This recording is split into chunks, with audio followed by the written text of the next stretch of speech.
Maybe we just need to be reminded it's not the hours you put in. It's what you put in the hours that count. A guy comes home at night, exhausted, falls into the chair, and it's not been going. Here's the key. Don't mistake movement for achievement. Little cares, little duties that cheat people out of big opportunities. And it happens every day. And I don't know what to do about it. Some people have the incredible ability to major in minor things. Learn to separate majors and minors. Here's something that requires minor time. Here's something that requires major time. Busy, busy, busy, that may not be the deal. That is the doing. Some people are busy all day long doing figure eights. I mean, you know, they're not making much forward progress. Keep coming back around where they started.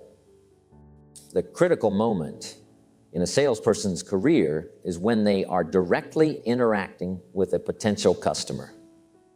That's what we call major time.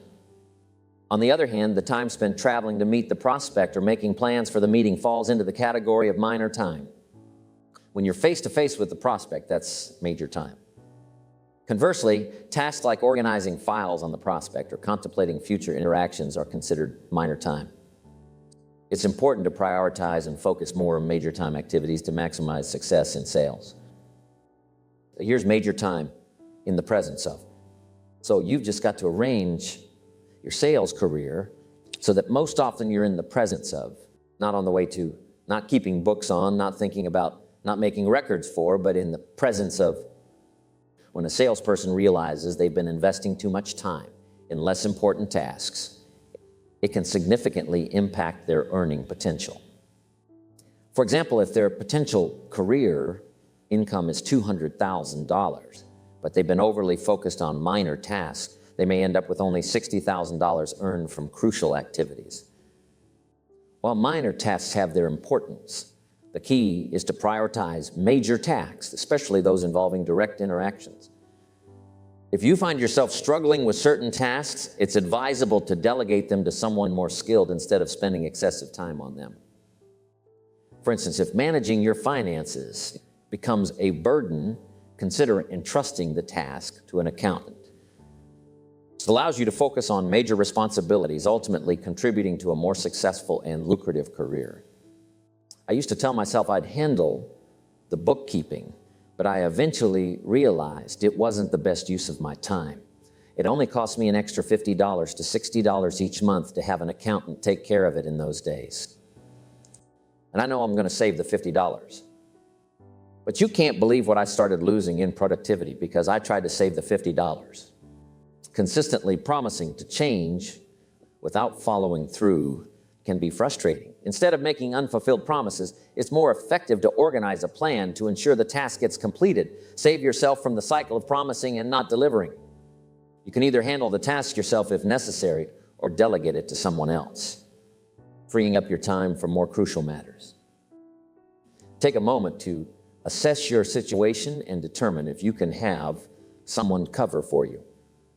In any interaction with people, it's essential to grasp the 20-80 rule, a principle that you should work with, not against. Understanding and applying this rule can greatly enhance your effectiveness when dealing with various individuals from different backgrounds.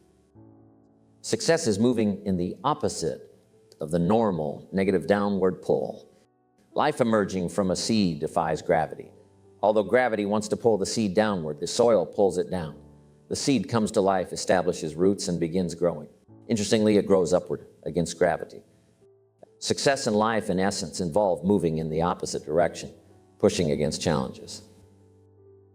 In various aspects of life, it often appears that a small percentage of people contribute significantly more to business, about 20%, while a larger group, around 80% less, contributes.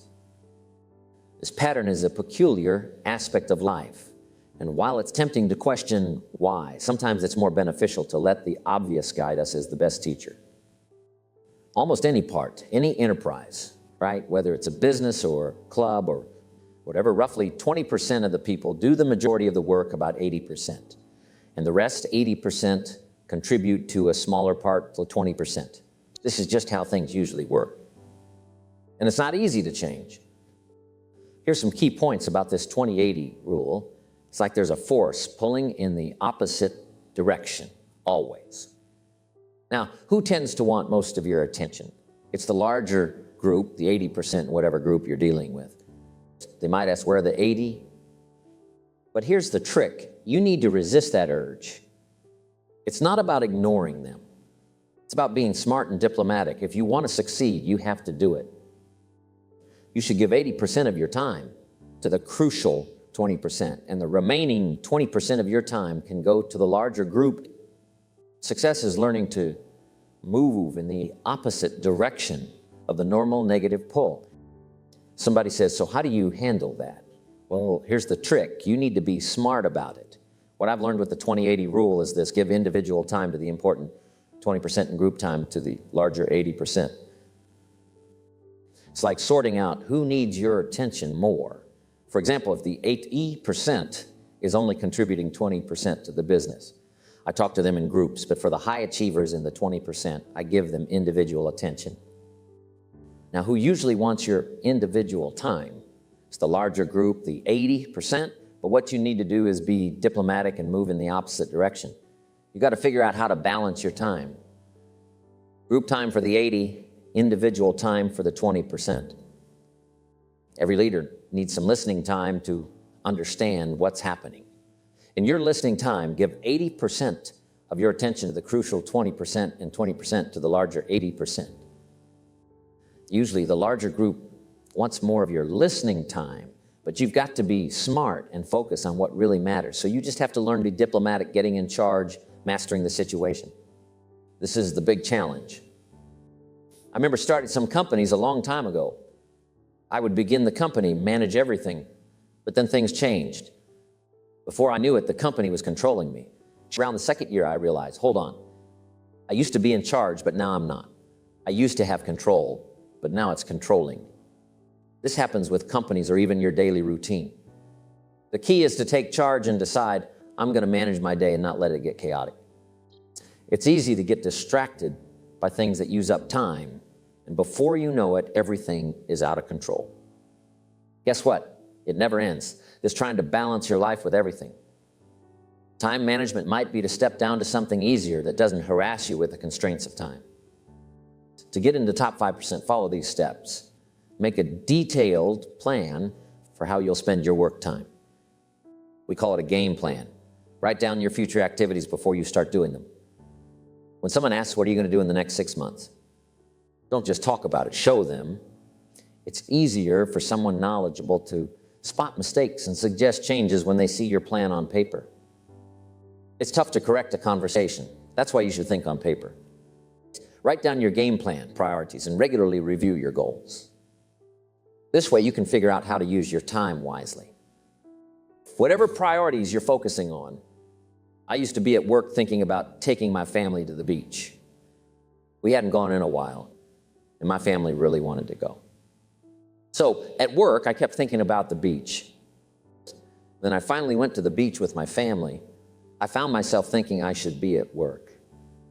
It got confusing and upset my family because I was physically at the beach, but mentally at the office. Here's what I learned. When you're at work, focus on work. And when you're at the beach with your family, be fully present there. Don't mix the two to avoid confusion and keep everyone happy. A little girl said to her mommy, Daddy never plays with me.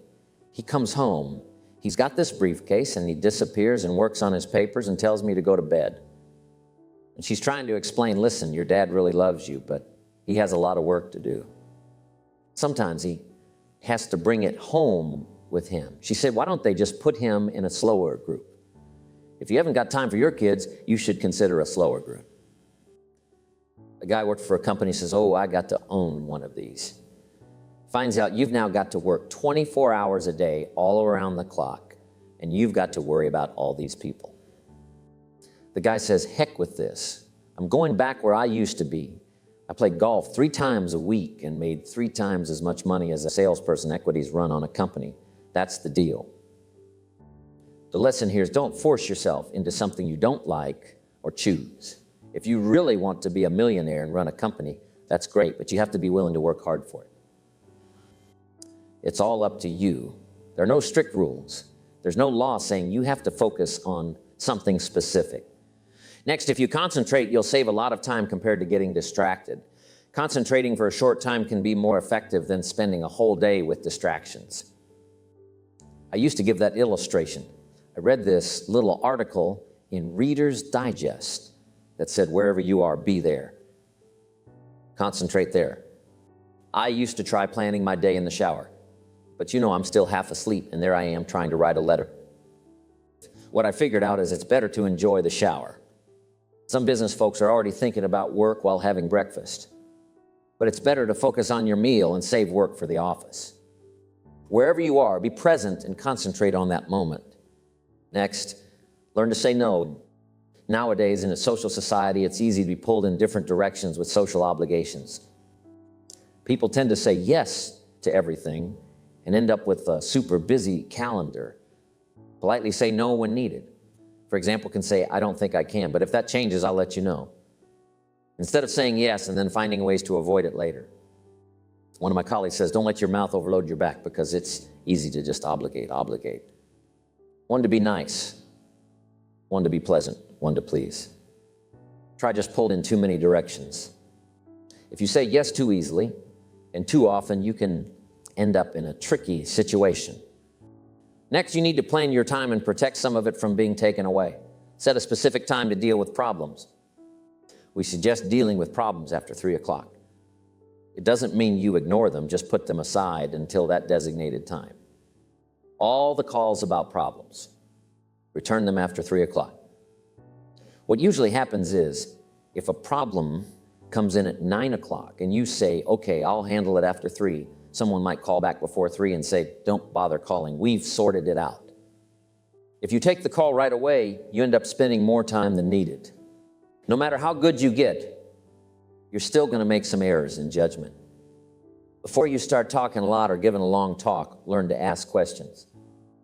Sometimes we end up talking for a while, but if you had asked a few questions earlier, you might have realized you were talking about the wrong things.